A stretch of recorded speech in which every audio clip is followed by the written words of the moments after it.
हरे हरे कृष्णा। दंडवत प्रणाम। मो आवाज हरे आସୁଛି? कृष्ण। आज्ञा आज्ञा। प्रणाम। धन्यवाद। हम स्टार्ट करिवा। ओम हरे कृष्ण। अज्ञानतिमिरान्धस्य ज्ञानाञ्जनशलाकया चक्षुरुन्मिलितं येन तस्मै श्रीगुरवे नमः। नमो विष्णुपादाय कृष्णपृष्ठाय भूतले श्रीमते गौरगोविन्दस्वामिन्निति नामिने। नमो विष्णुपादाय कृष्णपृष्ठाय भूतले श्रीमते भक्तिवेदांत स्वामिन्निति नामिने। नमस्ते सरस्वती देवे गौरवाणी प्रचारिणे निर्विशेष शून्यवादी पाश्चात्य देश तारिणे। मुखं करोति वाचालं पङ्गुं लङ्घयते गिरिं यत्कृपातमहं वन्दे श्रीगुरुं दीनतारिणे परमानन्दमाधवम्। जय श्री कृष्ण चैतन्य प्रभु नित्यानंद श्री अद्वैत गदाधर शिवासादि श्री गौर भक्त वृंद।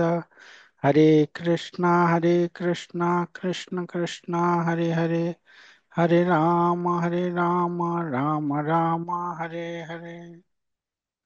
हरे कृष्णा। आज आम श्रीमद् भागवतम पढ़ुचे। फर्स्ट कैंटो प्रथम स्कंद chapter 3। Krishna is the source of all incarnation. Chapter 3 रो केते नंबर श्लोक रे आमे थिले? तो श्रीमद् भागवतम स्वयं कृष्णा आमे जदि भक्ति सहकारे हम्बल है कि तांकर श्रवण करिवा, कीर्तन करिवा, ताहले स्वयं कृष्ण हमको हेल्प करिवे श्रीमद् भागवतम को बुझिवा पई। आउ बिना हम्बल न है कि जदि आमे तांको श्रवण करिवा गर्वर सहित जे मु जानिछि, एई गर्व उडा थिले आमे केबे भी श्रीमद् भागवतम बुझी पारिबानी। तो एठी आमे देखुथिले सूत गोस्वामी केमती डिफरेंट भगवान कर डिफरेंट अवतार मानकर कथा कहउचंती। आउ आमे सुनले गुड़ाए अवतार नरसिंह वराह, मोहिनी रूप, कर्म कुर्म रूप, मत्स्य रूप सब किछि से कहले। तापरे बुद्ध अवतार कथा कहले। टेक्स्ट 24 रे आमे देखिथिले जे कलिजुग रे कलिजुग कथा कुहाउची जे एटा भविष्यति माने फ्यूचर कथाटा कुहाउची जे फ्यूचर रे केमती कौन हेब। बिहार रो गया रे किकतेसु, किकतेसु माने ହେଲା गया। से गया को किकतेसु कहा जाउथिला आग। संस्कृत रे तार ना ହେଲା किकतेसु। तो सेई किकटेसु रे अवतार नेबे किए? अंजना, अंजनांकर गर्भरे। हाँ, तांकर माँ हेले अंजना। अंजनांकर गर्भरे बुद्धदेव आउ से ହେଲା अंजनांकर पुत्र बुद्धदेव आसिले। आउ से तापर बौद्ध धर्म प्रचार कले सेई गया रे तांकर जन्म। गयार राजा से राजार पुत्र थिले ना बुद्धदेव। तो केमती फ्यूचर जिनिस सब लेखा है एटा हमको आमर विश्वास टा गाढ़ करवा कथा श्रीमद् भागवतम रे जे केमती 5000 वर्ष पूर्व लेखाला किंतु फ्यूचर ପାଇଁ ଯାହା ସବୁ ଲେଖାହେଲା ସେ ତାହା ଅକ୍ଷରେ ଅକ୍ଷରେ ଘଟୁଛି। ଆଉ ଏବେ ଆମର ଗୁଡାଏ ଇଏ ମୁଗଲ ଆସିବା ଯାଏ ତା ପୂର୍ବ ଯାଏ ଗୁଡାଏ ଜିନିଷ ଲେଖା ହେଇଛି। ସବୁ କିଛି ଡିଟେଲ୍ସ ଲେଖା ହେଇଛି ଶ୍ରୀମଦ୍ ଭାଗବତମ ରେ। ଆମେ ପଢିବା ସେଟା ଏଇ 12th କ୍ୟାଣ୍ଟୋ ଆରାଉଣ୍ଡ ରେ ଅଛି। ତ ଶେଷ ଆଡକୁ ତ ସେଗୁଡା ସବୁ ଡିଟେଲ୍ସ ଅଛି। ସେଗୁଡା ସେମିତି ଘଟିଛି ସବୁ। ଚାଣକ୍ୟର କଥା ଲେଖା ଯାଇଛି। ଆଉ କଳି ଯୁଗର ଯୋଉ ନେଚର ଗୁଡା ଲେଖା ଯାଇଛି ସେଗୁଡା ମଧ୍ୟ ସେ ଏବେ ସବୁ ଦେଖିବାକୁ ପାଉଛେ। ସେଟା ଶ୍ରୀମଦ୍ ଭାଗବତମ ରେ ଗୋଟେ ଶ୍ଲୋକ ଅଛି ଯେ କଳି ଯୁଗରେ ମାନେ ଲୋକମାନେ ଏତେ ହତସ୍ତ୍ରତ ହେଇଯିବେ ଏଇ ଯୋଉ ସରକାର ଦ୍ଵାରା ସେମାନେ ଏଇ ଟ୍ୟାକ୍ସ ଏତେ ମାନେ ବଞ୍ଚିବା ପାଇଁ ଏତେ ପରିଶ୍ରମ କରିବେ ଗଧ ଭଳିଆ। ଯାହା ପଇସା କମେଇବେ ସରକାର ଟ୍ୟାକ୍ସ ନେଇଯିବ। ତ ମାନେ ଫ୍ରଷ୍ଟ୍ରେଟେଡ ହେଇକି ଜଙ୍ଗଲକୁ ପଳାୟନ କରିବେ। ସେଟା ଆମେ ଦେଖୁଛେ ଏବେ ବି ବହୁତ ଲୋକ ଗାଁ ମୁହାଁ ହଉଛନ୍ତି, ଟାଉନରେ ଏତେ ଏତେ ପଇସା କମାଉଛନ୍ତି, ପୁଣି ଗାଁ ଆଡକୁ ଯାଉଛନ୍ତି। ଗାଁ ତ ଛାଡନ୍ତୁ, ଜଙ୍ଗଲ ଆଡକୁ ଯାଉଛନ୍ତି। ଏବେ ରିସେଣ୍ଟଲି ଯେମିତି ଆଫଗାନିସ୍ତାନରେ ଯେତେବେଳେ ତାଲିବାନ ପୁଣି କଣ୍ଟ୍ରୋଲ କରିନେଲା, ୟୁଏସ ତା ଆର୍ମି ନେଇଗଲା, ତ ସେ ଲୋକମାନେ ସବୁ କୁଆଡେ ଗଲେ? ଜଙ୍ଗଲକୁ ପଳେଇଲେ ସବୁ। ମାରିଦେବେ ମାନେ ମରିଯିବ ବୋଲି ସବୁ ଜଙ୍ଗଲକୁ ପଳାୟନ କଲେ। ତ ଏବେ ମଧ୍ୟ ଆମେ ଦେଖିବା ଏବେ ଆଗକୁ ତ ବହୁତ ଅଛି କଳିଯୁଗ, ଏବେ ଆରମ୍ଭ ହେଇଛି, ଏଟା ତାର ପ୍ରଥମ ସନ୍ଧ୍ୟା, ଆରମ୍ଭଟା କଳିଯୁଗର। ଆଗକୁ ସବୁ ଘଟିବ ସେମିତି, ଯେ କେମିତି ସମସ୍ତେ ପଳାୟନ କରିବେ ଜଙ୍ଗଲ ଭିତରକୁ। କାହିଁକି ନା ଏଇ ଟାଉନରେ ରହିବା ଡିଫିକଲ୍ଟ ହେଇଯିବ। କେବଳ କଷ୍ଟ, କଷ୍ଟ ଛଡା ଆଉ କିଛି ନାହିଁ। ଆମର ୱେଷ୍ଟରେ କଲଚରଟା ସେ ଭଳିଆ। ତମେ ଖଟିବ ଖଟିବ ମାନେ ଗଧ ଭଳିଆ ଖଟିବ, ଆଉ ତୁମେ ନ ଖଟିକି ରହିପାରିବନି। ଲୋକ କୁହନ୍ତି ନା ଯେ ସେଠିରେ ବହୁତ ପଇସା ଅଛି, ବହୁତ ଇଏ ଅଛି। ସବୁ ଫଲ୍ସ। ଯୋଉମାନେ ସେଠି ରହିଛନ୍ତି ସେମାନେ ଜାଣିছে, ମୁଁ ମିଶିଛି ସେମାନଙ୍କ ସହିତ ଯୋଉମାନେ ରହୁଛନ୍ତି। ସେଠିର ଲାଇଫଷ୍ଟାଇଲ ଟା ଏମିତି, ତୁମେ ଖଟିବାକୁ ବାଧ୍ୟ, ଗଧ ଭଳିଆ ଖଟିବାକୁ ବାଧ୍ୟ। ଗଭର୍ଣମେଣ୍ଟ ର ରୁଲସ ଗୁଡା ଅଛି, ତୁମେ ତୁମର ଆମର ଏଠିରେ କଣ କିଛି ବିମାରୀ ହେଲେ ହସ୍ପିଟାଲ ଗଲ, ଇଏ ହେଇଗଲା। ସେଠିରେ ହେଲ୍ଥ ଇନ୍ସୁରାନ୍ସ କରିବାକୁ ବାଧ୍ୟ ତୁମେ, କମ୍ପଲସରୀ, ସେଟା ଗଭର୍ଣମେଣ୍ଟ ରୁଲ। ଆଉ ହେଲ୍ଥ ଇନ୍ସୁରାନ୍ସ ର ପଇସା କେତେ? ଆମେ ବର୍ଷକୁ ଯେତେ ଦଉଛୁ ସେଠିରେ ତା ଡବଲ ମାସକୁ ଦେବାକୁ ପଡିବ, ଗୋଟେ ମାସକୁ ତାର ଡବଲ ସେଠିରେ। ଆମେ ଏଠିରେ 10,000 12,000ରେ 3 ଜଣିଆ ଫ୍ୟାମିଲିର ହେଲ୍ଥ ଇନ୍ସୁରାନ୍ସ ହେଇଯିବ, ଯୋଉଟା କମ୍ପଲସରୀ ନୁହଁ। ଗଭର୍ଣମେଣ୍ଟ ତ ପ୍ରାୟ ଲୋକଙ୍କୁ କରିଦଉଛି, ଯୋଉମାନେ କିଛି ରହିଲେ ସେମାନଙ୍କର ବି କମ୍ପଲସରୀ ନୁହଁ, କିନ୍ତୁ ସେଠିରେ କମ୍ପଲସରୀ। ଆଉ ତୁମେ ଯଦି କିଛି ନ କମେଇକି ନ କରିପାରିଲ, ଜେଲରେ ପୁରା ହବ ତୁମକୁ। ମାନେ ପଇସା କମେଇବାକୁ ବାଧ୍ୟ। ଗାଡି ମେଣ୍ଟେନ କରିବ, ଗାଡିର ପେପର, ତାର ଇନ୍ସୁରାନ୍ସ, ଏଗୁଡା ପଲ୍ୟୁସନ ଏଗୁଡା କରିବାକୁ ବାଧ୍ୟ। ଆମର ଏଠିରେ ଚଳେଇ ଦଉଛନ୍ତି, ସେଠି ନା। ଆଉ ତୁମେ ନ କରିପାରିଲେ ତୁମେ ଜେଲରେ ଯିବ। ତୁମେ ବଞ୍ଚିବାକୁ ଏତେ ଷ୍ଟ୍ରଗଲ ସେଠିରେ। ଏଇଟା ତ କିଛି ନୁହଁ, ପାଣି ବିଲ୍, ଇଲେକ୍ଟ୍ରିସିଟି ବିଲ୍ ତୁମେ ୟୁଜ ନ କର, ତୁମେ ଇଣ୍ଡିଆ ପଳେଇ ଆସିଛ ଗୋଟେ ମାସ ପାଇଁ, ତୁମର ବିଲ୍ ଆସିଯାଇଥିବ 20,000 ଟଙ୍କା, 30,000 ଟଙ୍କା, ବାନ୍ଧିବ ବାଧ୍ୟ ସେଟା। ଟ୍ୟାକ୍ସ ଦେବାକୁ ବାଧ୍ୟ। ତୁମର ପାଣି ବିଲ ରେ ତୁମର ମାନେ ତୁମେ ଯଦି ମାସକୁ 2 ଲକ୍ଷ ଇନକମ କରିବ, 1,80,000 କେବଳ ଟ୍ୟାକ୍ସ ଏ ଓ ସବୁରେ ଯିବ, ତୁମର ଖାନା ପିନାରେ ସବୁ ପଳେଇବ ସେଥିରେ। ତୁମର କିଛି ସେଭିଂ ନାହିଁ ସେଠିରେ। ଆଉ ଖଟିବାକୁ ବାଧ୍ୟ, ସେଟା ନିୟମ ସେଠିର। ଯଦି ନ ଖଟିଲ ତାହେଲେ ଡିଫଲ୍ଟର ହବ, ଜେଲ ଯିବ। ପାଣି ବିଲ ଦେଇ ପାରିଲନି, ଜେଲ ଯାଅ। ଗୁଡାଏ ଷ୍ଟ୍ରିକ୍ଟ ନିୟମ, ସବୁ ସମସ୍ତେ ଖଟିବାକୁ ବାଧ୍ୟ ସେଠି। ବହୁତ ଖଟଣି। ଏଠିରେ ମନ ହେଲା ଖଟିଲ, ମନ ନହେଲା ଖଟିଲନି। ସବୁ ଲାଇଫ, କଷ୍ଟ ଅଫ ଲାଇଫ ବହୁତ ଶସ୍ତା ସେଠି। କଷ୍ଟ ଅଫ ଲାଇଫ ବହୁତ ହାଇ, ବହୁତ ହାଇ। ମାନେ ଗୋଟେ ଡେଲି ଖାଲି ଖାଇକି ବଞ୍ଚିବା ପାଇଁ ତୁମକୁ ହଜାର ହଜାର ଟଙ୍କା ଦରକାର। ଘର ରେଣ୍ଟ ଗୁଡାକ ବହୁତ ହାଇ। ତ ସେ ଜାଗାରେ ଲାଇଫଷ୍ଟାଇଲ ଟା ସେମିତିଆ। ସେଟାକୁ ଆମେ ଦୂର ଦୂର ପାହାଡ ସୁନ୍ଦର ନା, ଆମେ ଦେଖା ଯାଉଛି ଆମକୁ ସେଠିରେ ଏତେ ଅପୁଲେନ୍ସ ଅଛି। ବଟ ବାସ୍ତବରେ ଯୋଉମାନେ ବଞ୍ଚୁଛନ୍ତି ସେମାନେ ଜାଣିଛନ୍ତି କେତେ ସେଠିରେ ଷ୍ଟ୍ରଗଲ। ଯେହେତୁ ମନୁଷ୍ୟଟା ଏଇ ଏନଜୟମେଣ୍ଟ ପାଇଁ ପାଗଳ ହେଇଯାଇଛି, ସେ ଷ୍ଟ୍ରଗଲ ଟା ତାକୁ ଭଲ ଲାଗୁଛି। ସେ ରହିଯାଉଛି, ମାନେ କାନ୍ଦୁଛି କିନ୍ତୁ କାନ୍ଦିକି ମଧ୍ୟ ପଡିକି ରହିଛି। ଆମ ମାନେ ଯେମିତି ତାମସିକ ଗୁଣରେ ଅଛେ ନା, ଆମେ ଜାଣୁଛେ ଏଇଟା କଷ୍ଟ, କିନ୍ତୁ ସେଟା ଛାଡିକି ଯାଇପାରୁନେ। ଆମେ ଜାଣୁଛେ ଯେ ଏଇ ଜିନିଷ କଲେ ମତେ ଅସୁବିଧାରେ ପଡିବ, କିନ୍ତୁ ସେଇଟା ହିଁ କରୁଛେ। କାହିଁକି ନା ତାମସିକ ବୁଦ୍ଧିରେ ରହିଯାଇଛେ, ତମ ଗୁଣ ହାବି ହେଇଯାଇଛି। ଯେତେବେଳେ ଟିକେ ରଜକୁ ସତ୍ୱକୁ ବୃଦ୍ଧି କରିବା, ଆମେ ସେଗୁଡା ଦେଖିପାରିବା ପ୍ରପରଲି। ତେଣୁ ସେ ୱେଷ୍ଟରେ ଲୋକମାନେ ଏମିତି ବଞ୍ଚୁଛନ୍ତି, ଯୋଉଟା କଳି ଯୁଗର ସବୁ ସିମ୍ପଟମ ଗୁଡା ସେଟା ସେଠି ଦେଖିବାକୁ ପାଇବେ। ହଁ, କଲଚର ନାହିଁ କିଛି, କେତେ ଷ୍ଟ୍ରଗଲ ସେଠି ଲାଇଫ ଟା। ତ ଏଠିରେ ଇଣ୍ଡିଆରେ ଯେହେତୁ ଟିକେ କଲଚର ଅଛି, ସନାତନ ଧର୍ମ ଅଛି, ତ ଲାଇଫ ଟା ଟିକେ ହ୍ୟାପି, ଟିକେ ପିସଫୁଲ, ଆପଣ ନିଜ ହିସାବରେ ବଞ୍ଚି ପାରୁଛନ୍ତି।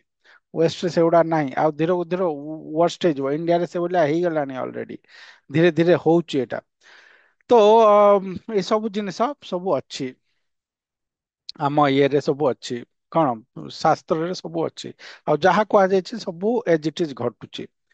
ତ ବୁଦ୍ଧଦେବ ଆସିଲେ, ବୁଦ୍ଧଦେବଙ୍କର ଅବତାରରେ ଆଉ ଗୋଟେ ବହୁତ ବଡ ଜିନିଷ ଅଛି ଯେ ବୁଦ୍ଧଦେବ ଆସିକି ବେଦକୁ ଏକା ମନା କରିଦେଲେ। ବେଦଟା ହେଲା ସନାତନ ଧର୍ମର ଯୋଉଟା ବେସ୍ ଟା ହେଲା ବେଦ। ଆମ ମାନେ ଯୋଉ ଜ୍ଞାନ ପାଉଛୁ କୋଉଠୁ? ବେଦରୁ ପାଇଛେ।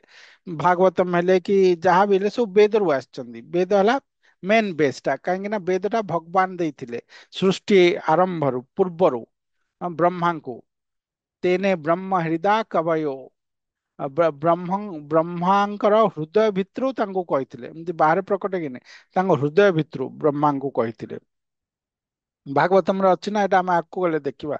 ଯୋଉ ସୃଷ୍ଟି ତତ୍ଵରେ ଭଗବାନ କେମିତି, ଭଗବାନ ବ୍ରହ୍ମାଙ୍କ ହୃଦୟରେ କହୁଛନ୍ତି। ତ ଯେତେବେଳେ ବ୍ରହ୍ମା ବିଉଲ୍ଡର ହେଇଗଲେ, ମୁଁ କଣ କରିବି, ମୁଁ କାହିଁକି ସୃଷ୍ଟି ହେଲି, ମୁଁ କିଏ? ତ ଭଗବାନ ସେ ଲକ୍ଷ ଲକ୍ଷ ବର୍ଷ ତାଙ୍କର ତପସ୍ୟା କରିବେ, ତାପରେ ଭଗବାନ ତାଙ୍କର ହୃଦୟ ଭିତରୁ କହିବେ ତାଙ୍କୁ ଯେ ବେଦ ଜ୍ଞାନ ଟା ଦେବେ। ଭଗବାନ ପଞ୍ଚଶ୍ଲୋକୀ ଭାଗବତମ କହିବେ, ସେତେବେଳେ ପାଞ୍ଚଟା ଶ୍ଲୋକରେ ଶ୍ରୀମଦ୍ ଭାଗବତମ। ତ ସେଇ ଜ୍ଞାନ ଗୁଡାକ ଆମେ ଆଗକୁ ଦେଖିବା। ତାହେଲେ ତ ସେଇ ବେଦଟା ଯେତେବେଳେ ମୋଷ୍ଟ ଇମ୍ପୋର୍ଟାଣ୍ଟ, କିନ୍ତୁ ବେଦକୁ ଭଗବାନ ଇଏ କରିଦଉଛନ୍ତି କଣ, ଭଗବାନ ନିଜେ ଆସିକି ବେଦକୁ ମନା କରିଦଉଛନ୍ତି, ନା ବେଦ କିଛି ଦରକାର ନାହିଁ, ବେଦଟା ସବୁ ଫଲ୍ସ। କାହିଁକି ଫଲ୍ସ ନା, ବିକଜ ବେଦରେ ଅ, ଯୋଉ ବେଦକୁ ତୁମେ ଜାଣିପାରିନ, କଳି ଯୁଗରେ ମତିଟା ଏମିତି ତାମସିକ ଇଏରେ ପ୍ରଭାବରେ ହେଇଯାଇଛି ଯେ ତୁମେ ବେଦରେ ଯୋଉ କୁହାହେଇଛି ପଶୁ ହିଂସା କଥା କଥା ବି ଅଛି ବେଦରେ, କିନ୍ତୁ ସେଟା ହିଂସା ନୁହଁ, ସେଟା ପଶୁର ଉପକାର କେମିତି। ସେ ସମୟରେ ବୈଦିକ ବ୍ରାହ୍ମଣ ମାନେ ଥିଲେ, ସେମାନେ ଯୋଉ ମନ୍ତ୍ର ଉଚ୍ଚାରଣ ଦ୍ଵାରା ନୂଆ ଜୀବନ ଦେଇ ପାରୁଥିଲେ। ଯୋଉ ଅଶ୍ୱମେଧ କଥା ଅଛି, ଯୋଉଥିରେ ଅଶ୍ୱକୁ ଅ, ଯଜ୍ଞ କୁଣ୍ଡରେ ଦାନ ଦିଅନ୍ତି। ହଁ, ଗୋମେଧ କଥା ଅଛି, ଆଉ ଅନ୍ୟ ଯୋଉ ଜୀବଜନ୍ତୁଙ୍କର ଅଛି, ସେଠିରେ ସେମାନେ ବ୍ରାହ୍ମଣ ମାନେ ସେ ଯଜ୍ଞ ପରିଶେଷରେ ସେ ଜୀବକୁ ଯଜ୍ଞରେ ଦେବେ, ତାକୁ ସମର୍ପଣ କରିଦେବେ। ଆଉ ସେ ଯଜ୍ଞ କୁଣ୍ଡକୁ ଯାଇକି ସେ ଜୀବ ସେଠି ତାର ଶରୀରଟା, ସେଇ ଶରୀରଟା ମୃତ୍ୟୁ ହବ, ଆଉ ଗୋଟେ ନୂତନ ଶରୀର ପାଇକି ଆସିବ ସେ। ତାଙ୍କର ମନ୍ତ୍ରର ପ୍ରଭାବ ଟା ସେମାନେ ଦେଖୁଥିଲେ, କେମିତି ମନ୍ତ୍ର ସେମାନେ ଉଚ୍ଚାରଣ କରୁଛନ୍ତି, ଆଉ କେମିତି ସବୁ ନୂତନ ଜୀବନ, ନୂତନ ଶରୀର ଦେଇ ପାରୁଥିଲେ ମନ୍ତ୍ର ପ୍ରଭାବରେ। ତ ସେଇ ସବୁ ଥିଲା ବେଦରେ। କିନ୍ତୁ ଅ ଯେହେତୁ ଯୁଗ ପରିବର୍ତ୍ତନ ହେଲା, ଲୋକମାନଙ୍କର ସେଇ ବୁଦ୍ଧି ନାହିଁ, ସେମାନେ କହିଲେ ନା ବେଦରେ ତ ଲେଖା ହେଇଛି, ଆଉ ଜୀବ ବଧ କଥା ଆମେ ବଧ କରିବୁ, ଆଉ ଆମେ ସମର୍ପଣ କରିବୁ, ଆମେ ଖାଇବୁ, ମାଂସ ଖାଇବୁ ଆଉ।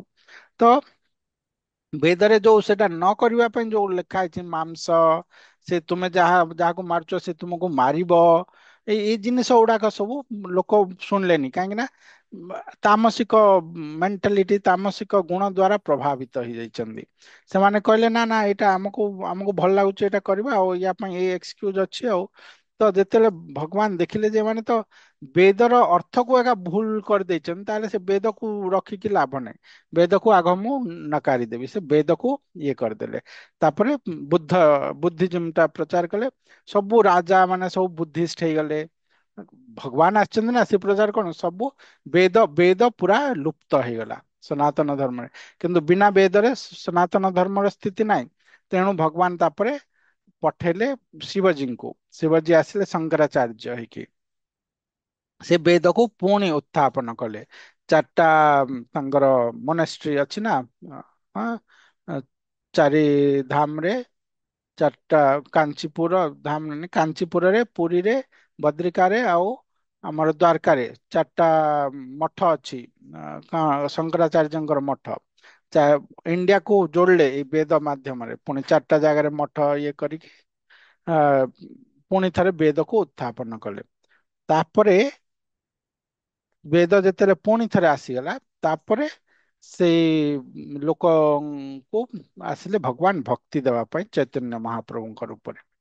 ତ ଏଇ ସବୁ ଅଛି ଭଗବାନଙ୍କର ଲୀଳା ଗୁଡାକ। ଆମେ ଆଜି 25 ରୁ ପଢିବା କଲ୍କି ଅବତାର କଥା। କଲ୍କି ଅବତାରରେ କହୁଛନ୍ତି, अथासौ युगसन्ध्यायां दस्युप्रायेषु राजसु जनिता विष्णुयशो यशसो नाम्ना कल्किर्जगत्पतिः। ଏହାପରେ ଯୁଗ ସନ୍ଧିରେ ଜଗତପତି ଭଗବାନ କଲ୍କି ଅବତାର ରୂପେ ପ୍ରକଟିତ ହେବେ ଏବଂ ସେ ବିଷ୍ଣୁ ଯଶାଙ୍କର ପୁତ୍ର ରୂପେ ଅବତୀର୍ଣ୍ଣ ହେବେ। ଏହି ସମୟରେ ପୃଥିବୀର ଶାସକ ବର୍ଗଙ୍କର ଅଧପତନ ହୋଇ ପ୍ରାୟ ଦସ୍ୟୁରେ ପରିଣତ ହୋଇ ଯାଇଥିବେ। ହରେ କୃଷ୍ଣ। ତ ଏଠିରେ ଭଗବାନ କଳ୍କି ଅବତାର କଥା କହୁଛନ୍ତି ସୁତ ଗୋସ୍ୱାମୀ ଯେ ଯେତେବେଳେ ଯୁଗ ସନ୍ଧିରେ ମାନେ ଯେତେବେଳେ କଳି ଯୁଗର ସମାପନ ସମୟ ଆସିବ, ଆ, ଆହୁରି କିଏ ଆସିବ ତାପରେ ସତ୍ୟ ଯୁଗ ଆରମ୍ଭ ହବ। ଚତୁର୍ଯୁଗର ପିରିୟଡ କାଳ ଚଳେ ନା। ତ ଏବେ କଳିଯୁଗ ଏଇଟା ଗୋଟେ ସନ୍ଧ୍ୟା, ଏଇଟା ଗୋଟେ ସନ୍ଧି। ଦ୍ୱାପର ସରିଲା, କଳିଯୁଗ ଆରମ୍ଭ ହେଲା, ଏଇଟା ଗୋଟେ ସନ୍ଧି। ତାପରେ ଯେତେବେଳେ କଳିଯୁଗ ଶେଷ ହବ, ସତ୍ୟ ଯୁଗ ଆରମ୍ଭ ହବ, ସେଇ ସମୟରେ ସେଇ ସନ୍ଧିଟା କଳିଯୁଗର ଶେଷ ସମୟରେ, ସେଇ ସନ୍ଧି ସମୟରେ ଭଗବାନ ଜଗତପତି ଆସିବେ କଳ୍କି ଅବତାର ନେଇକି। କଳ୍କି ଅବତାର ବିଷୟରେ ଆମେ ଟିକେ ଅଧା ଆମ ମାନଙ୍କର ଆଇଡିଆ ଅଛି ଅଲରେଡି। ହଁ, ଯେ ତାଙ୍କର ପିତାଙ୍କ ନାମ ହବ ବିଷ୍ଣୁ ଯଶା। ଆଉ ସେ କୋଉଠି ଜନ୍ମ ଗ୍ରହଣ କରିବେ, ସବୁ କିଛି ଅଛି ପୁରାଣରେ। ଭାଗବତମରେ ସେଇ ଡିଟେଲ୍ସ ନାହିଁ, ଅନ୍ୟ ପୁରାଣ ମାନଙ୍କର ଅଛି। କଳ୍କି ଅବତାର ଆସିବେ ସମ୍ବଲ। ସମ୍ବଲ ଗୋଟେ ଜାଗା ଅଛି ଆମର ଇଏରେ, ୟୁପିରେ। ୟୁପିରେ ସମ୍ବଲ ଅଛି। ସେଇଠିରେ ଭଗବାନଙ୍କର ମନ୍ଦିର ବି ଅଛି, ସବୁ ଅଛି। ସବୁ ଭକ୍ତ ମାନେ ଭାବନ୍ତି ଯେ ଏଠିରେ କଳ୍କି ଅବତାର ହେବେ। ବିଷ୍ଣୁ ଦଶା ବୋଲିକି ଜଣେ ବ୍ରାହ୍ମଣ ଆସିବେ, ତାଙ୍କ ଇଏରେ ଆସିବେ ବୋଲି ସେଠି ମନ୍ଦିର ଫନ୍ଦିର ସବୁ ଅଛି। ସେଟାକୁ ଯୋଉ ଏବେ ଯୋଉ ଇସ୍ୟୁ ଚାଲିନି କି, ଯୋଉ ଆ, ଔରଙ୍ଗଜେବ ତାକୁ ମସଜିଦ କରିଦେଇଥିଲା, ତାକୁ ପୁଣି ଇଏ ଆଣିବା ପାଇଁ, ଯେମିତି ଅଯୋଧ୍ୟା ମଥୁରାର ଚାଲିଛି ସେ ଭଳିଆ। ତ ସେଇ ସମ୍ବଲରେ ସେ ଆସିବେ, କଲ୍କି ଅବତାର ହେଇକି ଆସିବେ। ତ ଏଠିରେ ଯୋଉ ସମ୍ବଲ ନାମକ ଗ୍ରାମଟା କଥା କୁହାହେଇଛି, ଏଇଟା ଆକ୍ଚୁଆଲି କିଛି ପଣ୍ଡିତ ତାକୁ ସମ୍ବଲପୁର ବି କହନ୍ତି, ଆମ ଓଡିଶାର ସମ୍ବଲପୁର ମହାନଦୀ କୂଳରେ। ସେଠିରେ ସେ ଆସିବ ବୋଲିକି ସେଇଟାକୁ ମଧ୍ୟ କିଛି ଲୋକ କୋଉ ହିସାବରେ ଇଣ୍ଟରପ୍ରିଟ କରନ୍ତି। ବଟ୍ ସେ ବହୁତ ଲୋକ ୟୁପିର ସେଇ ସମ୍ବଲକୁ ଭାବନ୍ତି। ତ ସେଇ ସମ୍ବଳ ଟା ଯୋଉଠି ଯେତେବେଳେ ଭଗବାନ ଆସିବେ ଆମେ ଜାଣିପାରିବା। ବାକି ସେଇ ସମ୍ବଲ ନାମକ ଗ୍ରାମରେ ବିଷ୍ଣୁ ଯଶା ବ୍ରାହ୍ମଣ ପଣ୍ଡିତଙ୍କ ଘରେ ଭଗବାନ ଆବିର୍ଭାବ ହେବେ। ଆଉ ତାଙ୍କର ଲୀଳା ସବୁ କରିବେ, ଭଗବାନଙ୍କର ଲୀଳା ସବୁ। ଆଉ ସେ ତାଙ୍କର ଲୀଳା କିଛି ଏଠିରେ ବେଶୀ କିଛି ନାହିଁ, କେବଳ ଆବିର୍ଭାବ ହେବେ। ଆଉ ସେ ସେ ସମୟରେ କାରଣ ଏବେ ୟାର କଳି ଯୁଗର ବୟସ କେତେ, 4,27,000 ବର୍ଷ। ସେ ଭିତରୁ ଅଲରେଡି ଘଟି ଯାଇଛି 5,000, 5,000 ବର୍ଷ ମାତ୍ର ଯାଇଛି ଦ୍ୱାପର ସରିକି। ତ ଆଉ ଏତେ ବର୍ଷ ରହିଲାଣି, କେତେ ଆଉ 4,22,000 ବର୍ଷ ରହିଲାଣି। ତ ଏତେ ବର୍ଷରେ ଆ, ବହୁତ କିଛି ଚେଞ୍ଜ ହେଇଯାଇଥିବ। କେତେ ଥର ପୃଥିବୀରେ ଆଟମିକ ୱାର ହେଇସାରିଥିବ, କେତେ ଥର ପୁଣି ଏବେ ଡେମୋକ୍ରେସି ଚାଲିଛି, ତାପରେ ରାଜୋଡା ଶାସନ ଆସିଯିବ, ପୁଣି ଏଇଗୁଡା ଚାଲିବ ବହୁତ। ଦେଖୁନାହାନ୍ତି ଏଇ 100-200 ବର୍ଷ ଭିତରେ କେତେ କଣ ଚେଞ୍ଜ ହେଇଗଲାଣି। ଦିଟା ୱାର୍ଲଡ ୱାର ହେଇକି ତା ଭିତରେ କେତେ ଛୋଟ ମୋଟ ୱାର ହେଇକି ୱାର୍ଲଡ ର ନକ୍ସା କେତେ ଥର ଚେଞ୍ଜ ହେଇସାରିଲାଣି। ଆଜି ଯୋଉଟା ଗୋଟେ ଦେଶ ଅଛି, କାଲି ସେଟା ଆଉ କୋଉ ଦେଶ ହେଇଯାଉଛି, ପରଦିନ ଆଉ କୋଉ ଦେଶ। କେତେ ଧର୍ମ ବାହାରି ଯାଉଛି, କେତେ ଧର୍ମ ଉଠି ଯାଉଛି, ପୁଣି ପତନ ହେଇଯାଉଛି। ଏସବୁ ଚାଲିବ।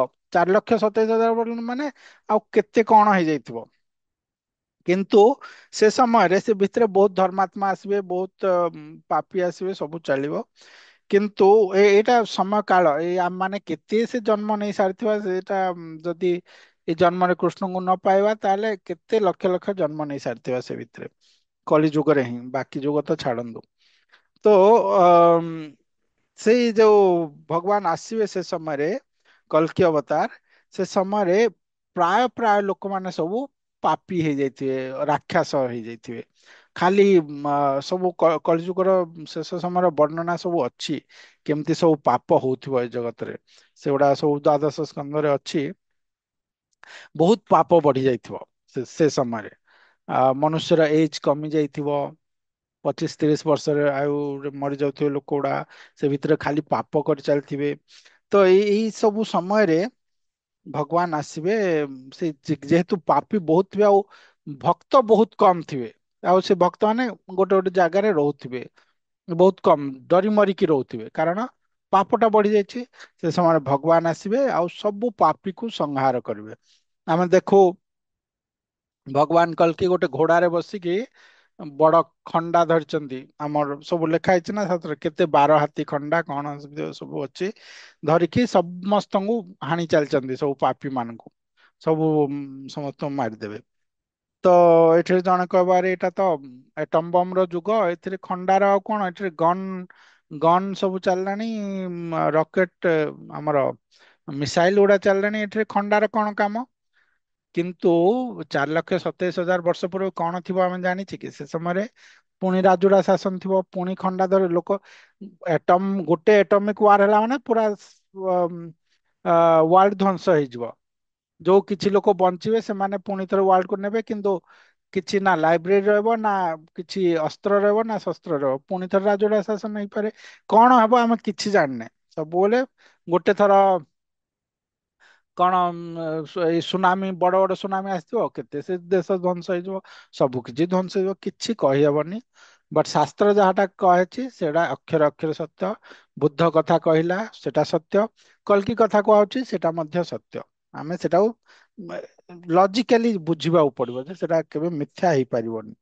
ତ ସେଠିରେ ଭଗବାନ ଆସିବେ, ଆଉ ସେ ଯୋଉ ବ୍ରାହ୍ମଣ ଯୋଉ ମାନେ ଭଗବାନଙ୍କର ଭକ୍ତ, ସେମାନଙ୍କୁ ସୁରକ୍ଷା ଦେଇକି ସବୁ ପାପୀଙ୍କୁ ନାଶ କରିବେ। ତାପରେ ସେଇ ଭକ୍ତ ମାନଙ୍କ ଦ୍ଵାରା ପୁଣି ସତ୍ୟ ଯୁଗ ଷ୍ଟାର୍ଟ ହେବ। ପୁଣି ସତ୍ୟ ଯୁଗକୁ ସେମାନେ ପୁଣି ତାଙ୍କର ବର୍ଦ୍ଧନ କରିବେ ବଂଶ, ଏମିତି ହେଇକି ପୁଣି ସତ୍ୟ ଯୁଗ ଟା ଷ୍ଟାର୍ଟ ହବ। ତ ଏଠି ଭଗବାନଙ୍କର କଳି ଯୁଗର କଳ୍କି ଅବତାର କଥା କୁହାଗଲା। अवतारा वसंख्याख्येया हरेः सत्त्वनिधिर्द्विजाः यथा विदासिनः कुल्याः सरसः स्युः सहस्रशः। अवतार ही असंख्येया, ଅସଂଖ୍ୟ ଅବତାର ଭଗବାନଙ୍କର। ହେ ବ୍ରାହ୍ମଣ ଗଣ, ଯେପରି ଜଳର ଅକ୍ଷୟ ଭଣ୍ଡାରରୁ ଅଗଣିତ ଛୋଟ ନଦୀ ପ୍ରବାହିତ ହୁଏ, ଠିକ ସେହିପରି ଭଗବାନଙ୍କ ଠାରୁ ଅସଂଖ୍ୟ ଅବତାର ପ୍ରକଟ ହେଉଥାନ୍ତି। ଭଗବାନଙ୍କର ଅବତାର ହେଲେ ଅସଂଖ୍ୟ, ଅସଂଖ୍ୟ ଅବତାର। ଅବତାର ହିଁ ଅସଂଖ୍ୟେୟା ହରେ ସତ୍ଵ ନିଧେର ଦ୍ୱିଜହା। ଭଗବାନଙ୍କର ଅବତାର ଅସଂଖ୍ୟ, ଅବତାର ହିଁ ଅସଂଖ୍ୟେୟା। ତାହେଲେ ଯେମିତି ଏକ୍ଜାମ୍ପଲ ଦିଆଗଲା, ଯେମିତି ଗୋଟେ ଛୋଟ ନଦୀରୁ ଅ ଗୋଟେ ଜଳଭଣ୍ଡାରରୁ ଅସଂଖ୍ୟ ଛୋଟ ନଦୀ ସବୁ ବାହାରୁଥାନ୍ତି, ସିମିଲାରଲି ଭଗବାନଙ୍କର ଅ ଅବତାର ଅସଂଖ୍ୟ। ସବୁବେଳେ ଭଗବାନଙ୍କର ଅବତାର ସବୁ ସବୁବେଳେ ବାହାରୁଥାନ୍ତି। ପ୍ରଭୁପାଦଙ୍କର ସୁନ୍ଦର ପରପଟ ଅଛି, ଆପଣ ପଢିବେ। ଆମେ ଯୋଉ କିଛିଟା ଅବତାର ପଢିଲୁ, ସେଟା ମାତ୍ର ଗୋଟେ ହିଣ୍ଟ ଦିଆହେଲା। କାହିଁକି ନା ଏଠି ସବୁ ଅବତାର ଲେଖିବା ସାର ନୁହଁ, ଏବେ ତ ପୁରା ଶ୍ରୀମଦ୍ ଭାଗବତମ କହିବାର ଅଛି ସୁତ ଗୋସ୍ୱାମୀଙ୍କୁ। ତ ସେ ଗୋଟେ ହିଣ୍ଟ ଦେଲେ, କିଛିଟା ଅବତାର, କେତେଟା ଅବତାରର ହିଣ୍ଟ ଦେଲେ। ଏଇ ଯୋଉ ଅବତାର ଗୁଡାକ, ଏଇଟା ଜଷ୍ଟ କେତେଟା ହିଣ୍ଟ ଦେଲେ। ଅସଂଖ୍ୟ ଅବତାର ଭଗବାନଙ୍କର, ଆଉ ସବୁ ଅବତାରର ଅସଂଖ୍ୟ ଲୀଳା। ଭଗବାନଙ୍କର ଲୀଳା ଅନେକ, ଭଗବାନଙ୍କର ଲୀଳା, ତାଙ୍କର ଭକ୍ତଙ୍କର ଲୀଳା ସବୁ ଅନେକ। ଆଉ ସେଇ ଲୀଳା ଗୁଡାକ ହିଁ ଉଁ, ତାର ଶ୍ରବଣ, ତାର ପଠନ, ତାର ସ୍ମରଣ, ସେଇଟା ହିଁ ଭକ୍ତି। ସେଇଟା ବାସ୍ତବରେ ଭକ୍ତି। ଆଉ ସେଇଟା ଅମୃତ। ଯେତେବେଳେ ଆମେ ସେଟାକୁ ଥରେ ପାନ କରିବା, ଆମେ ଆଉ ଏ ବିଷୟର ବିଷ ଆଉ ପାନ କରିବାନି। ଭଗବାନଙ୍କର ଲୀଳା, ଅନେକ ଲୀଳା, ଆଉ ସେଇ ଲୀଳା ଏଥିପାଇଁ ହିଁ କରନ୍ତି ଯେ ସେଟା ଗୁଡା ଲିପିବଦ୍ଧ ହେଇକି ଲୋକ ସେଟାକୁ ଶୁଣିବେ। ସେଟା ଶୁଣିଲେ କଣ ହବ ନା, ସମସ୍ତ ଦୁଃଖ କଷ୍ଟ ଦୂର ହେଇଯିବ। ଏ ଜଗତ ମାନେ ଦୁଃଖ, ଦୁଃଖାଲୟମ ଅଶାଶ୍ୱତମ, ଭଗବାନ ସାର୍ଟିଫାଏ କରିଛନ୍ତି। ଏ ଜଗତରେ ଆମେ ସୁଖ ଖୋଜୁଛୁ କାହିଁକି ନା ଆମେ ଅଜ୍ଞାନତାରେ ଅଛୁ। ସୁଖ ଅଛି, କିନ୍ତୁ ଯେତେବେଳେ ଆମେ ଭଗବାନଙ୍କର ଭକ୍ତ, ଆମର ଆତ୍ମସ୍ଥିତିକୁ ଯିବା, ସେତେବେଳେ ସୁଖ ଅଛି। କାହିଁକି ନା ସେତେବେଳେ ଏ ଜଗତରେ ଥାଇକି ମଧ୍ୟ ଆମେ ବୈକୁଣ୍ଠରେ ହିଁ ବାସ କରିବା। ଭଗବାନ ଯୋଉଠି ରହିଲେ ସେଟା ବୈକୁଣ୍ଠ। ଯେମିତି ଏ ଜଗତରେ ବୃନ୍ଦାବନ ଅଛି, କିନ୍ତୁ ଆମକୁ ବୃନ୍ଦାବନ ଦେଖା ଯାଉନି। ଆମକୁ ଦେଖାଯାଉଛି ସେଠି ଘୁଷୁରୀ ଅଛନ୍ତି, କୁକୁର ଅଛନ୍ତି, ଏ ରିକ୍ସା ବାଲା ସହିତ ବାଡିଆ ପିଟା ହଉଛି, ଏ ସବୁ ଜିନିଷ। କିନ୍ତୁ ବୃନ୍ଦାବନ କଣ ନାହିଁ? ବୃନ୍ଦାବନ ଅଛି। ଯିଏ ସେଇ ଭକ୍ତ, ସେ ବୃନ୍ଦାବନ ଦେଖୁଛି, ତା ପାଇଁ ଏ ଦୁଃଖ ସୁଖ କିଛି ନାହିଁ। ସେ ସବୁବେଳେ ବୃନ୍ଦାବନରେ ରହିଛନ୍ତି। ବହୁତ ସାଧୁ ଅଛନ୍ତି ବୃନ୍ଦାବନରେ, ସେମାନେ ସବୁବେଳେ ବୃନ୍ଦାବନରେ ରହୁଛନ୍ତି। ସେମାନେ ଏଇ ଘୁଷୁରୀ ଏଗୁଡା କିଛି ଦେଖୁନାହାନ୍ତି। ସେମାନେ ସେଠିରେ ହଂସ ଆଉ ମୟୂର ଦେଖୁଛନ୍ତି। ହୁଁ, ଟ୍ରାନ୍ସଡେଣ୍ଟାଲ, ଦିବ୍ୟ, ସେ ଦିବ୍ୟ ବୃନ୍ଦାବନ ଦେଖୁଛନ୍ତି ସେମାନେ। କିନ୍ତୁ ଯେ ପର୍ଯ୍ୟନ୍ତ ଆମେ ଭକ୍ତ ହେବାନି ଆମ ପାଇଁ ସେଟା ପସିବୁଲ ନୁହଁ। ତ ଭକ୍ତ ହେବା ପାଇଁ ଭଗବାନ ଆସିକି ଏଇ ଲୀଳା କରୁଛନ୍ତି ଯେ ସେଇ ତାଙ୍କ ଲୀଳା ଶ୍ରବଣ କରିକି ଆମେ ଭକ୍ତ ହେଇପାରିବା, ଭଗବାନଙ୍କ ପ୍ରତି ଆଟ୍ରାକ୍ଟ ହେଇପାରିବା। ଥରେ ତାଙ୍କ ସହିତ ରିଲେସନ ବନିଗଲେ ଆମେ ତାପରେ ଆମକୁ ଆଉ କିଛି ଅସୁବିଧା ନାହିଁ। ତାପରେ ଆମର ଜୀବନରେ ଆଉ କିଛି ଟାଇମ ୱେଷ୍ଟ ହବନି, ଯାହା କରିବା ସେଟା କାରଣ ସବୁବେଳେ ସ୍ମରଣରେ ରହିବା ନା, ସବୁବେଳେ ଭକ୍ତି ହିଁ କରିବା। ଆଉ ନହେଲେ ଯେମିତି ଆମେ କହୁଥିଲେ ଏତେ ଏତେ ଯୁଗ ଗଲାଣି, ଏଇ 4,27,000 ବର୍ଷ ଅଛି ଆହୁରି କଳି ଯୁଗର, ଏଥିରେ କେତେ ସେ ଆମର ଜନ୍ମ ହେଇଯିବ। ଏଇଟା ଗୋଟେ ଚାନ୍ସ ମିଳି ଯାଇଛି, ଆଉ ଏଇଟା ବହୁତ ଭାଗ୍ୟରେ ମିଳେ। ବ୍ରହ୍ମାଣ୍ଡ ଭ୍ରମିତେ କଣ ଭାଗ୍ୟବାନ ଯିବ, ବହୁତ ଭାଗ୍ୟ ଥିଲେ ଭୁରି ଭୁରି ଯାହାର ସୁକୃତି ଥିବ ସେ ଏଇ ଚାନ୍ସ ଟା ପାଇବ। ଆଉ ଏଇ କଳିଟା ଏଥିପାଇଁ ଧନ୍ୟ ଯେ ଏଠି ମହାପ୍ରଭୁ ଆସିଛନ୍ତି, ଏଇ ଚାନ୍ସ ଟା କୋଟି ଗୁଣାରେ ବଢି ଯାଇଛି ଭଗବାନଙ୍କୁ ପାଇବା। ବିନା ମହାମନ୍ତ୍ରରେ ବିନା ମହାପ୍ରଭୁଙ୍କର କୃପାରେ ଭଗବାନଙ୍କୁ ପାଇବା ନେକ୍ସଟ ଟୁ ଇମ୍ପସିବଲ। ସେଟା ସହଜ ନୁହଁ, ସତ୍ୟ ଯୁଗରେ ହେଲେ ମଧ୍ୟ ଭଗବାନଙ୍କୁ ପାଇପାରିବେନି ସହଜରେ। ହଁ, କେଡେ ବଡ ବଡ ଋଷି ମୁନି ମାନେ ଆମେ ସବୁ ଦେଖୁ, ଭଗବାନଙ୍କୁ ପାଇବା କଣ ସହଜ ନା। କିନ୍ତୁ କଳି ଯୁଗରେ ଭଗବାନଙ୍କୁ ପାଇଯିବା। କାହିଁକି ପାଇଯିବା? ଶ୍ରୀଲ ଗୁରୁଦେବ ଗୋଟେ ବହୁତ ସୁନ୍ଦର କଥା କୁହନ୍ତି ଯେ ଯୋଉ ଯେତେବେଳେ ମହାପ୍ରଭୁ ରୂପରେ ଆସିଲେ କୃଷ୍ଣ, ତ କୃଷ୍ଣଙ୍କର ଅଗଣିତ ଶକ୍ତି, ତାଙ୍କର ଇଚ୍ଛା ଶକ୍ତି ସବୁବେଳେ ବଳବତ୍ତୀ। ତାଙ୍କର ଇଚ୍ଛାରେ ହିଁ ସୃଷ୍ଟି ହୁଏ, ଇଚ୍ଛାରେ ପ୍ରଳୟ ହୁଏ, ଇଚ୍ଛାରେ ପାଳନ ହୁଏ। ତାଙ୍କର ଇଚ୍ଛା ଶକ୍ତି, ଭଗବାନ ଇଚ୍ଛା କଲା ମାତ୍ରେ ସବୁ କିଛି ହେଇଯାଏ। ଭଗବାନଙ୍କୁ ହାତରେ କରିବାକୁ ପଡେନି, ଇଚ୍ଛା। ତ ଇଚ୍ଛା ଶକ୍ତି ଟା ବହୁତ ବଳବତ୍ତୀ।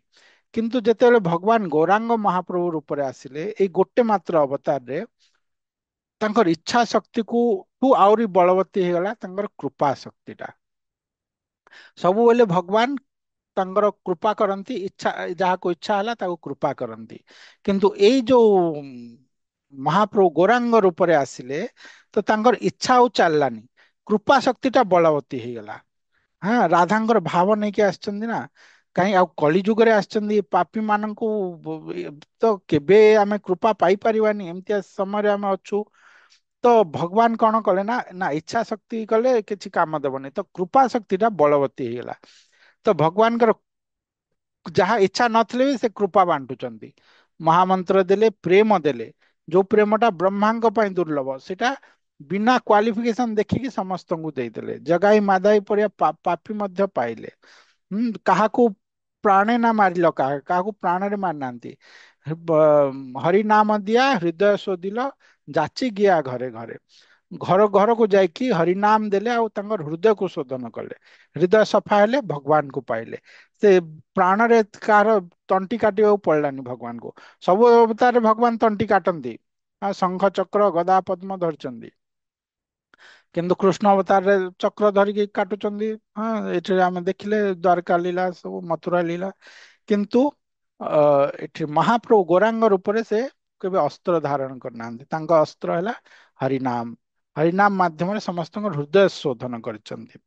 ତେଣୁ କରି ଏଇ ସମୟରେ ଆମେ ଯେହେତୁ ଅଛୁ, ଏଇଟା ଗୋଟେ ବହୁତ ଭାଗ୍ୟ, ଅତି ଭାଗ୍ୟ ଯାହାକୁ କୁହାଯିବ, ସେମିତିଆ ସମୟରେ ଆମେ ଅଛୁ। ଆଉ ବହୁତ ଭାଗ୍ୟ ଯୋଗୁଁ ଆମେ ଏଇ ଲାଇନକୁ ଆସିପାରିଛେ।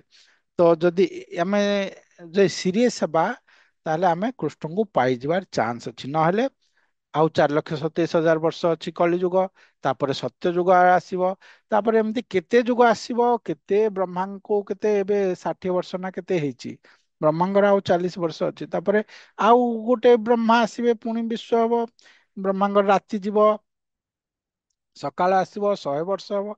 ମାନେ କେତେ ସେ ଆମର ଜନ୍ମ ଜନ୍ମ ଜନ୍ମ ଜନ୍ମ ଚାଲିଥିବ ଚାଲିଥିବ ଚାଲିଥିବ ରେ ବାବା। ଆଉ ତାର ଠାରୁ ଉଦ୍ଧାର ନାହିଁ। ଏଇ ଜନ୍ମ ଗଲା ମାନେ ଆଉ ଚାନ୍ସ ନାହିଁ। ଯାହା କରିବା ଏଇ ଜନ୍ମରେ କରିଯିବା। ତେଣୁ କରି ସବୁ କିଛି ଛାଡିକି କୃଷ୍ଣ ଭକ୍ତି ପାଇଁ ଲାଗିବା। ଯୋଉଟା କୃଷ୍ଣ ଭକ୍ତି ପାଇଁ ଆମକୁ ଅ ଉଁ, କଣ ପ୍ରତିକୂଳ, ସେଇଟାକୁ ତ୍ୟାଗ କରିବା। ଯୋଉଟା କୃଷ୍ଣ ଭକ୍ତି ପାଇଁ ଅନୁକୂଳ ସେଇଟାକୁ ଗ୍ରହଣ କରିବା। ମୁଁ ଯାହା ବି କରୁଛି, ଚାକିରୀ କରୁଛି, ବିଜନେସ କରୁଛି, ଘର ସମ୍ଭାଳୁଛି, ଯାହା କରୁଛି, ସେଟା କୃଷ୍ଣ ଭକ୍ତିରେ କେମିତି ମତେ ଅନୁକୂଳ ହେବାର ଅଛି। କୃଷ୍ଣ ଭକ୍ତି ଟା, କୃଷ୍ଣ ହେଲେ ସେଣ୍ଟରରେ। ଆଉ ଯଦି ସେଟା ନ କରିବା, ସିରିୟସ ନହେବା, ତାହେଲେ ଏଇ ଜନ୍ମଟା ପଳେଇବ। ପଳେଇଲେ ପୁଣି ଆଉ ଗୋଟେ ଜନ୍ମ ହେଇକି ଆସିବା ଏଇ କଳି ଯୁଗରେ। ଆଉ କଣ କଣ ସବୁ ଦେଖିବାକୁ ମିଳିବ। କେତେବେଳେ ୱାର୍ଲଡ ୱାର ହଉଥିବ, କେତେବେଳେ କଣ ହଉଥିବ, ଏଇ ସବୁ ଜିନିଷ ଚାଲିବ ହେଲା। ଦୁଃଖ ଦୁଃଖ ଦୁଃଖ, କେତେବେଳେ କୋଭିଡ ରେ ଆସିକି କିଏ ମରିଗଲେଣି କଣ ହେଲାଣି, ସବୁବେଳେ ଚାଲିବ ଏଗୁଡା। ଚାରି ପ୍ରକାର ଦୁଃଖ ସବୁବେଳେ ଚାଲିବ। ऋषयो मनवो देवा मनुपुत्रा महोजसः कलाः सर्वे हरेरेव सप्रजापतयः स्मृताः। समस्त समस्त ऋषि ऋषि मनुगण, देवतागण ଏବଂ ମନୁଙ୍କର ଉତ୍ତରାଧିକାରୀ ଗଣ, ଯେଉଁମାନେ କି ସ୍ୱତନ୍ତ୍ର ଭାବେ ଶକ୍ତିଶାଳୀ ଭଗବାନଙ୍କର ଅଂଶର ଅଂଶ ବା କଳା ଅଟନ୍ତି, ଏମାନଙ୍କ ମଧ୍ୟରେ ମଧ୍ୟ ପ୍ରଜାପତି ମାନେ ଅଛନ୍ତି।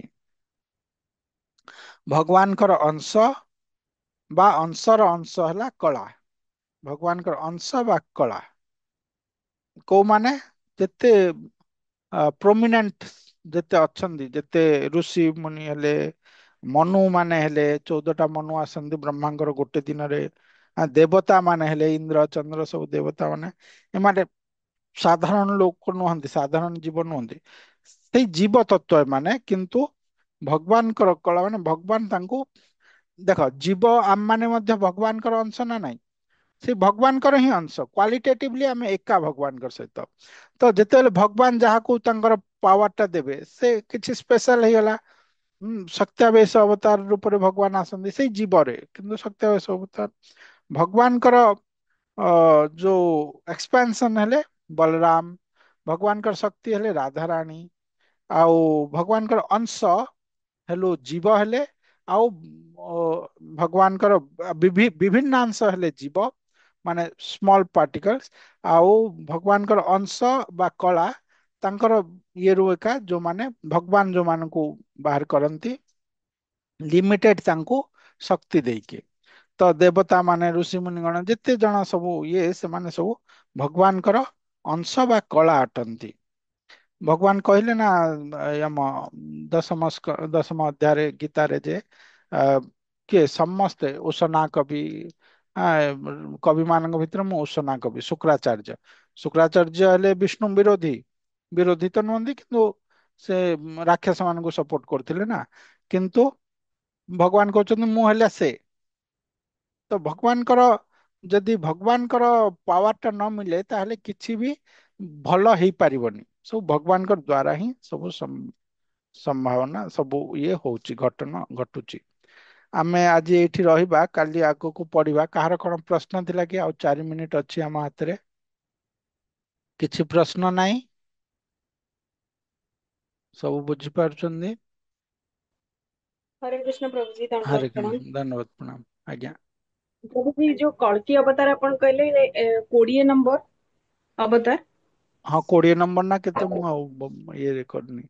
ନା ନା, ଏଇଟା ପ୍ରଭୁଙ୍କର ଭଗବାନଙ୍କର ଅସଂଖ୍ୟ ଅବତାର। ଏଠିରେ ଯୋଉ କହିଲେ ସୁତ ଗୋସ୍ୱାମୀ କିଛିଟା ଅବତାର କହିଲେ, ସେ ଭିତରୁ ଅ ଏଇଟା ହେଲା କେତେ, 20ଟା ଟୋଟାଲ ଅବତାର କହିଲେ ନା କଣ? ବ୍ୟାସ ଅବତାର କହିଲେ ହେଲେ ସପ୍ତଦଶ, ମାନେ 17 ନମ୍ବର ହେଲେ ବ୍ୟାସଙ୍କର ଅବତାର। 18 ନମ୍ବର ଅବତାର ହେଲେ ଅ ଭଗବାନ ରାମ, ନାଇଁ ନାଇଁ, ରାମଚନ୍ଦ୍ର ରୂପରେ ଆସିଲେ 18 ନମ୍ବର। ଏଟା ସିରିଏଲି କହିନାହାନ୍ତି। ଏକୋନବିଂଶ ହେଲେ ଅ, ରାମକୃଷ୍ଣ 19 ନମ୍ବର, 20 ନମ୍ବର ହେଲେ ଅ ବୁଦ୍ଧ, 21 ନମ୍ବରରେ କହିଲେ ୟାଙ୍କର କଲ୍କି ଅବତାର। ଏଟା ସିରିଏଲି କିଛି ନାହିଁ, ଏଟା ଜଷ୍ଟ କିଛିଟା ଆଉ ଅବତାର ତାହେଲେ କହିଲେ। 10 ଅବତାର କାହିଁକି, ହଁ 10 ଅବତାର କାହିଁକି କୁହାଯାଉଛି ଯେ ଦଶ ଠାକୁରଙ୍କର ଅବତାର, 10 ଅବତାର? ନା ନା, ସେଟା ମୁଖ୍ୟ ମୁଖ୍ୟ ଅବତାର। ଜୟଦେବ ଗୋସ୍ୱାମୀ ଗୋଟେ ଗୀତ ଗୋବିନ୍ଦରେ 10 ଅବତାର ସ୍ତୋତ୍ର ଲେଖିଲେ। ସେଇଟାକୁ ନେଇକି ଆମେ 10 ଅବତାର, ମୁଖ୍ୟ ଅବତାର ତାଙ୍କୁ ନେଇକି ପୂଜା କରାହେଲା। କଳି ଯୁଗରେ ଆସିଲେ ବୁଦ୍ଧ ଦେବ, କଲ୍କି ଦେବ, ତାଙ୍କୁ ରଖାହେଲା। ଆଉ ସେ ମୁଖ୍ୟ ଅବତାର ଗୁଡାକୁ ନେଲେ ସେ। ବାକି ଭଗବାନଙ୍କର ହଂସ ଅବତାର ଅଛି, ହୟଗ୍ରୀବ ଅବତାର ଅଛି, ଘୋଡାର ଅବତାର, ଗୁଡାଏ ଅବତାର ଅଛି ଭଗବାନଙ୍କର। ସେଗୁଡାକ ଭାଗବତମରେ ଅଛି, ଅନ୍ୟ ଶାସ୍ତ୍ର ମାନଙ୍କରେ ଅଛି। ସେଗୁଡାକ 10 ଅବତାରରେ ନାହାନ୍ତି। 10 ଅବତାରର ମୁଖ୍ୟ କିଛି ଅବତାରଙ୍କୁ ନେଇକି ସେ ରଚନା କଲେ। ସେଇଟା ଯେହେତୁ ବେଶୀ ପ୍ରୋମିନେଣ୍ଟ, ବହୁତ ଲୋକ ସେଇଟା ଗାନ କରନ୍ତି, ତେଣୁ ଆମେ 10 ଅବତାର କଥା ଜାଣିଛେ। ଆଉ ବାକି ଅବତାର କଥା ଏତେ ଜାଣିନେ, କାରଣ ଆମେ ଶାସ୍ତ୍ର ଗୁଡାକ ଏତେ ପଢିନେ। କିନ୍ତୁ ଶାସ୍ତ୍ରରେ ବହୁତ ଅବତାର ଅଛି। ଆଉ କଳ୍କି ଆଜ୍ଞା କୁହନ୍ତୁ। ଜଗନ୍ନାଥ, କଳ୍କି ଅବତାର କଣ ଜଗନ୍ନାଥ? ଯେ ଜଗନ୍ନାଥ ତ ସବୁ ଅବତାର ନଉଛନ୍ତି, ରାମ ବି ସେ ନାଇଁ ଯୋଉ ସବୁ କୃଷ୍ଣ ସେ। ଜଗନ୍ନାଥ ମନ୍ଦିରରେ ଅ ଯୋଉ ଧଳା ନା ସେଇଟା ମାନେ ଦକ୍ଷିଣ ଦ୍ୱାରରେ ଯୋଉ ନା ନା ନା ନା ସେମିତି ଦକ୍ଷିଣ କିଛି ନାହିଁ। ସେମିତି କିଛି ନାହିଁ, କଲ୍କି ଅବତାର ଭଗବାନ ଆବିର୍ଭାବ ହେବେ ସମ୍ବଲ ଗ୍ରାମରେ, ସେ ବିଷ୍ଣୁ ଯଶାଙ୍କର ପୁତ୍ର ରୂପରେ। ଜଗନ୍ନାଥ ତ ଆମର ଏଠିରେ ଅଛନ୍ତି, ଅବତାର ନେବେ ଜଗନ୍ନାଥ କଲ୍କି ରୂପରେ, କଲ୍କି ଅବତାର ହେବେ। ମାନେ ସେଇଟା ଅଲରେଡି ହେଇଛନ୍ତି ନା ହେବେ? ହେବେ ହେବେ ଆଉ 4,27,000 ବର୍ଷ ପରେ, ଯେତେବେଳେ କଳିଯୁଗ ଶେଷ ସମୟ ଆସିବ ସେ ସମୟରେ ଅବତାର ହେବେ, ଏବେ ନୁହଁ। ତାହେଲେ ଯୋଉ ମାଳିକା କହନ୍ତି, ମାଳିକା ସେଗୁଡାକ ଟା ସବୁ ମାନେ ଇଏ ନା ନା ନା ସେଗୁଡାକୁ ଆମେ ମାନୁନେ। ସେଗୁଡାକରେ କିଛିଟା ଶାସ୍ତ୍ରରୁ ନେଇଛି ଭଲ ଜିନିଷ, କିଛି ମନଗଢା ଜିନିଷ ଏମିତି ସବୁ ଅଛି। ଆମେ ସେଗୁଡାକୁ ମୁଁ ତ କେବେ ପଢିନି କି ଜାଣିନି, କିନ୍ତୁ ଯାହା ଶାସ୍ତ୍ରରେ କହିଛି ଯେ ସେଇଟା କହୁଛି ସେଇଟା ଆମେ ମାନିବୁ, ଯୋଉଟା ଶାସ୍ତ୍ରରେ କହିନି ସେଇଗୁଡାକ ଆମେ ମାନିବୁନି।